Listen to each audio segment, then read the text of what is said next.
Bonsoir à toutes et à tous, j'espère que vous allez bien, j'espère que vous allez aussi bien que moi et que vous avez autant d'énergie, parce que ça fait très plaisir. Donc je vous souhaite la bienvenue pour ce live d'aujourd'hui qui sera uniquement consacré à la NBA. On a eu quelques nouvelles ces derniers jours, il y a quelques nouvelles qui sont sorties, il y a des choses qui changent, donc je voulais aborder ça avec vous, donc j'espère vraiment que vous êtes aussi motivé que moi à cette idée. En gros là, je vous ai sorti quand même un petit logo pour faire... pour quand même vous montrer qu'on allait parler de NBA aujourd'hui, on fait avec les moyens du bord, on essaie de faire quelque chose au moins pour vous introduire au truc. On a eu une nouvelle, globalement, hier, si je ne dis pas de bêtises, c'est que en gros, les propriétaires de franchises NBA, à l'unanimité totale, si je ne dis pas de bêtises, les 30 ont voté pour l'expansion de la ligue. Donc, globalement, euh, pour ceux qui ne le savent pas, on va quand même préciser un peu, la ligue à l'heure actuelle, la NBA dispose de 30 franchises. 15 à l'ouest, 15 à l'ouest. Je pourrais vous montrer peut-être un tableau juste après, juste un petit récapitulatif. Et les 30 ont voté oui pour le fait d'étendre la ligue à deux équipes de plus. Donc ça, c'est une grande nouvelle. Moi, personnellement, depuis que je suis la ligue, il y a toujours eu 30 équipes. Après, je n'ai pas 30-50 bouteilles, évidemment, mais ça fait quand même une vingtaine d'années maintenant que je suis très très motivé à l'idée de suivre la ligue et de la maîtriser autant que possible. Et là, on va avoir l'arrivée de deux nouvelles franchises. Ça a été voté hier, et comme vous pouvez le voir ici dans l'article des excellents copains de Trash Talk qui font toujours du super boulot, et on peut compter sur eux. C'est d'ailleurs via leurs articles sur les réseaux sociaux que j'ai pu voir la décision. J'en avais entendu parler. Ça faisait quelques jours qu'ils s'en parlaient, mais le fait que ce soit officiel, je l'ai vu grâce à eux, parce que comme souvent, je les suis parce qu'ils font de l'excellent boulot. Je vous l'ai déjà dit plusieurs fois pour les personnes qui ont pu me regarder. C'est du très très bon boulot et ça fait super plaisir. C'est très facile à lire. En plus de ça, c'est toujours assez agréable à lire. Il y a toujours une manière de rédiger qui leur est propre et qui moi personnellement me plaît beaucoup. Donc cette expansion nous permettrait d'avoir deux nouvelles franchises, une à Seattle et une à Las Vegas. Alors historiquement, qu'est-ce que ça veut dire? On va avoir une ligue à 3, on va avoir une ligue à 32, donc avec une nouvelle à Seattle et une nouvelle à Las Vegas. Alors pour ceux qui ont les mêmes souvenirs que moi, les Seattle Supersonics, bon, ils ont drafté Kevin Durant, donc ça c'est quand même plutôt un fait assez chouette historique, même je pense qu'il a joué un an ou deux, je ne sais plus exactement, avec les Seattle, avant que Seattle ne soit déplacé à Oklahoma City, que vous connaissez maintenant sous le nom du Standard. Mais évidemment, quand je pense à Seattle Supersonics, je suis obligé de penser au Glove, au gant, je suis obligé de penser à Gary Payton, parce que c'est à mon sens l'image, le joueur mythique de la franchise. Si évidemment vous avez une autre vue, certains vont peut-être me parler de Sean Kemp et de son jeu ultra athlétique, mais je pense sincèrement que dans un nombre incalculable de fans de la ligue, lorsqu'on parle de Seattle Supersonics, on pense à Gary Payton, et à juste titre parce que c'est une légende de la ligue et qu'il y a énormément de choses à dire sur lui. L'épisode ne concerne pas, mais je voulais juste. Le petit flashback m'a fait plaisir en me disant tiens, on va récupérer une franchise à Seattle, donc on va récupérer les Sonics, qui sont vraiment une franchise historique. Moi, personnellement, ça me fait très plaisir de les voir revenir. Je dis pas que je n'ai aucun. Comment dire? Je dis pas que je suis pas spécialement fan d'Oklahoma City, mais j'étais assez déçu quand ils ont comment dire, changé la franchise de place. Enfin, c'est pas exactement. Ils ont globalement cessé la franchise des Sonics pour créer celle de Oklahoma City Thunder. Je pense que c'est une meilleure manière de le dire. Donc, du coup, on va récupérer une franchise historique, et on va récupérer par contre une ville qui, évidemment, au niveau des sports d'équipe américains, commence vraiment à prendre de l'importance. On a pas mal d'équipes maintenant. On a les Raiders qui sont allés à Las Vegas, et maintenant on va avoir, qui sont partis de Oakland, hein, historiquement pour ceux qui ne le savent pas, et on va avoir maintenant une équipe à Las Vegas où là j'ai pas beaucoup plus d'informations, donc si vous en avez, n'hésitez pas à me le partager, à savoir le nom de la franchise. J'ai encore rien entendu fouetter, mais apparemment, si on récupère Seattle, c'est pour récupérer les Sonics. Donc, ça pour moi, c'est une super nouvelle, ça fait très plaisir. Donc, on va se retrouver avec 32 équipes, et on va un peu savoir. Là globalement, les propriétaires ont dit oui. Donc, ils sont globalement, d'après Shams Charania, encore une fois, au niveau NBA, si je dis pas de bêtises, c'est ESPN.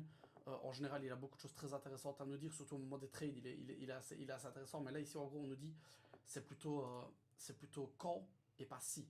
Donc, il y aura apparemment, c'est accepté, il y aura 32 équipes dans la ligue.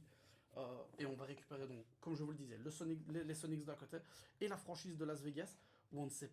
La question est de savoir comment on va faire pour, pour définir l'équipe de Las Vegas. Donc maintenant, on est vraiment à la période où on peut encore entendre parler pas mal de LeBron James, hein, pour ceux qui ont suivi, parce qu'il souhaitait, et ça fait déjà quelques années qu'il en parle, et il souhaitait devenir propriétaire d'une franchise. Donc là, on va être sur la partie des enchères. On va savoir qui veut se placer pour récupérer ses franchises, qui veut acheter, à mon avis. Je ne pense pas qu'on va parler d'une personne unique, je serais un peu surpris. C'est possible, mais je serais surpris. Je pense plutôt qu'on va parler de groupes de personnes qui vont investir, de groupes d'investissement, ou peut-être de consortiums, je n'en sais rien. Mais en tout cas, on va avoir des investissements, et d'ailleurs, je voyais ici, on parle évidemment entre 7 et 10 milliards de dollars. Donc, c'est pas une modique somme c'est pas une modique somme à investir, on va pas se mentir, mais je me réjouis un peu de voir comment ça va se placer, qui va se placer pour acheter les franchises et de quel côté. Je pense sincèrement que si LeBron James se place, c'est plutôt côté Las Vegas, ça fait longtemps qu'il en parle. Donc je vais être très très curieux dans les semaines, voire mois à venir, de savoir un peu qui va se placer, qui va vouloir récupérer ses franchises et qui va nous permettre globalement d'avoir deux équipes de plus. Et donc globalement, chambouler la ligue. On ne va pas se mentir parce que c'est tout qui change. C'est-à-dire qu'on a 16 équipes de chaque côté.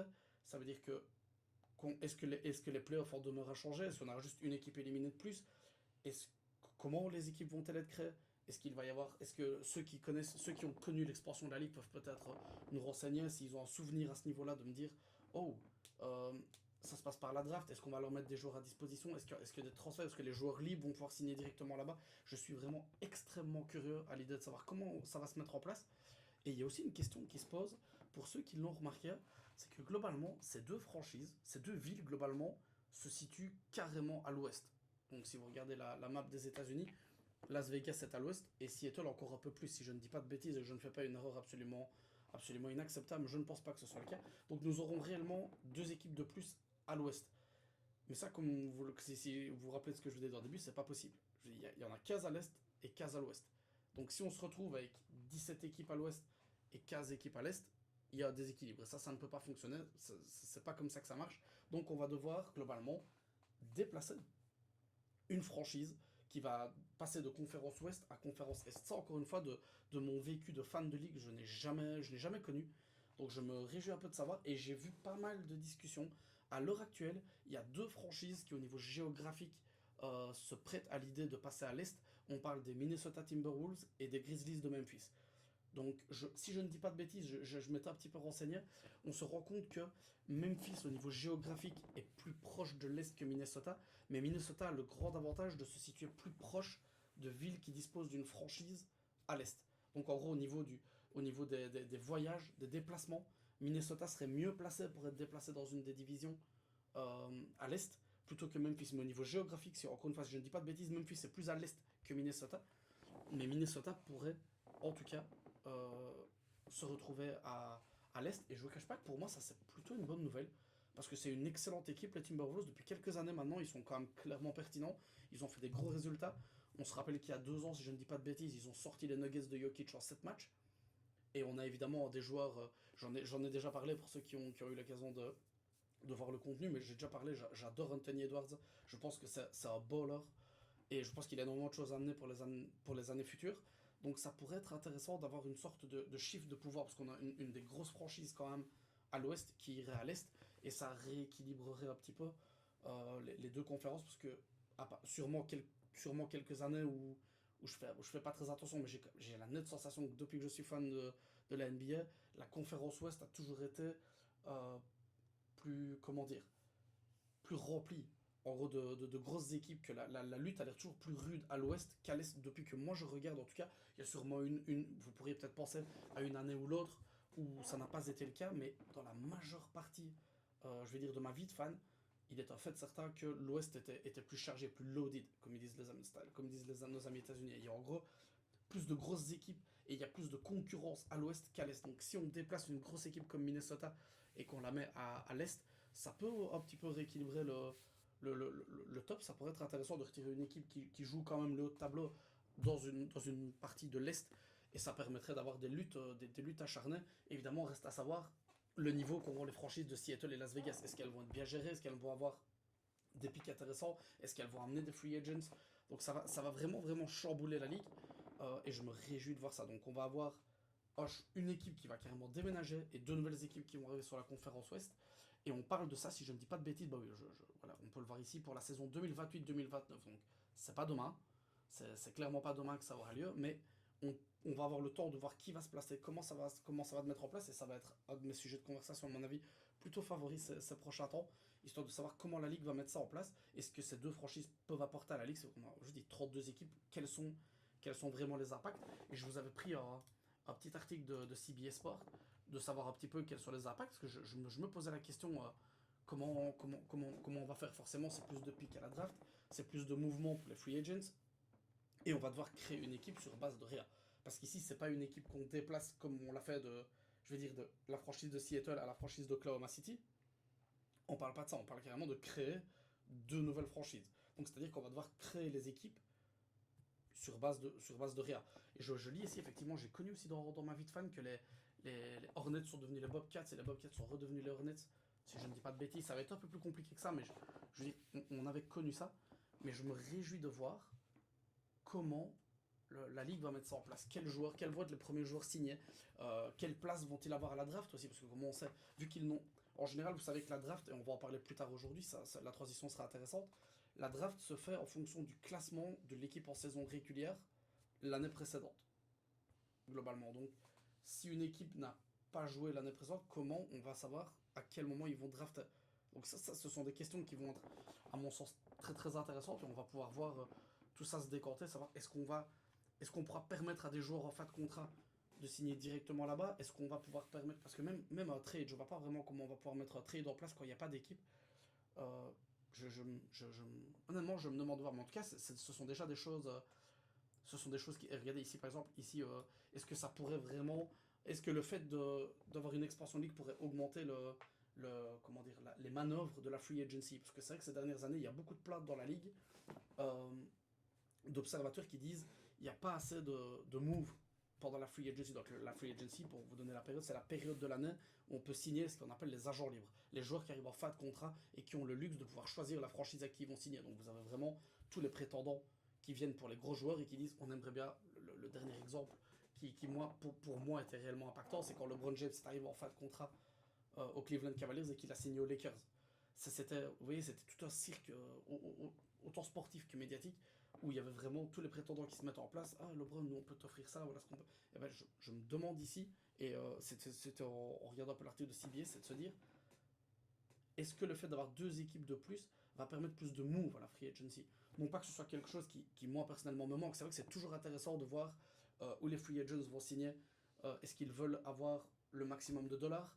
Est-ce qu'ils veulent être dans une équipe compétitive pour jouer le jeu? Ou est-ce qu'ils veulent le fameux ring chasing, où en gros on court après la bague, où, certains joueurs arrivent plutôt dans la deuxième partie de leur carrière, ont été en général plutôt en réussite au niveau individuel, c'est qu'ils ont eu des bonnes stats, ils ont eu des bonnes années, mais ils veulent avoir ce succès collectif. Et le succès collectif, comme vous le savez, peu importe le sport, surtout aux États-Unis, bon, la culture de la gagne là-bas est vraiment très ancrée. De là à balayer tout ce qui ne gagne pas peut être balayé aux États-Unis. C'est pas quelque chose qui personnellement me plaît, mais c'est un fait avéré à l'heure actuelle. Donc est-ce que le fait d'avoir une expansion va nous permettre d'avoir plus de mouvement au niveau des free agents, des agents libres? Moi, je n'en sais rien. Je n'ai pas du tout l'impression que ça va changer énormément parce qu'il y aura toujours des marchés, à moins que Las Vegas et Seattle n'émergent comme d'énormes marchés qui vont amener les gens. Las Vegas, il y a des chances, évidemment, rien que par la position de la ville et l'engouement que la région pourrait apporter aux joueurs. Et évidemment, à mon avis, la couverture médiatique risque d'être absolument énorme dans une ville comme Las Vegas. Donc, est-ce que ça va un peu changer la position de puissance des franchises? Moi, je me réjouis vraiment de voir ça. Et je me demande voilà, est-ce que, ici pareil, je m'interromps parce que je lis ça ici, est-ce que c'est ce que je vous disais tout à l'heure, est-ce que ça va avoir un impact sur la création des rosters de toutes les équipes? Donc le roster, c'est les équipes au complet, les titulaires, le banc, et même ceux qui ne sont pas placés sur le banc, les reserve teams et autres. Je, je suis vraiment curieux de savoir comment nous allons faire pour avoir une ligue qui tourne à 32 équipes, avec 16 équipes dans chaque conférence, au niveau de la draft. Et je me ferai un mal à plaisir, comme je vous l'ai déjà dit, de couvrir tout ça et d'essayer d'avoir un maximum de réponses aux questions que nous, les fans, on peut se poser. Mais globalement, la grande nouvelle, c'est que les 30 propriétaires ont dit oui. Les deux villes sont déjà choisies. Donc maintenant, on va voir qui va être propriétaire. Et une fois qu'on aura les propriétaires et qu'ils vont venir avec un projet, évidemment, on va voir comment ces propriétaires vont pouvoir discuter avec la ligue pour mettre les choses en place. Quel joueur, quel draft, comment, de quelle source. Et ça, je me réjouis sincèrement de le voir. Et petite transition maintenant qu'on a, parce que pour l'expansion, à l'heure actuelle, je n'ai pas énormément de choses en plus à vous raconter d'autres que ça a été voté, on connaît les équipes, et la petite astérisque, c'était peut-être le déplacement de la franchise de Minnesota dans la conférence Est, ou celle de Memphis, mais en termes de pertinence et d'envie, moi personnellement, je voterais pour Minnesota, juste pour, comme je vous ai dit, pour avoir une équipe qui jouerait le top du classement, à mon sens en tout cas, les premières places dans la conférence Est, alors que Memphis, à l'heure actuelle, avec les problèmes que Jamorant a rencontrés, le fait qu'ils aient tradé Triple J, je vote pour Minnesota. Si j'avais. Évidemment, tout le monde sait que je n'ai rien à dire, mais je pense que ça amènerait vraiment quelque chose. On a déjà énormément de concurrents à la conférence Ouest qui jouent le top, et on en a un petit peu moins à l'Est, mais un Minnesota à l'Est, je pense qu'en tout cas dans l'équipe actuelle avec Anthony Edwards en forme, ça jouerait les 5-6 premières places. Je pense que ça jouerait les playoffs absolument chaque année dans un futur proche.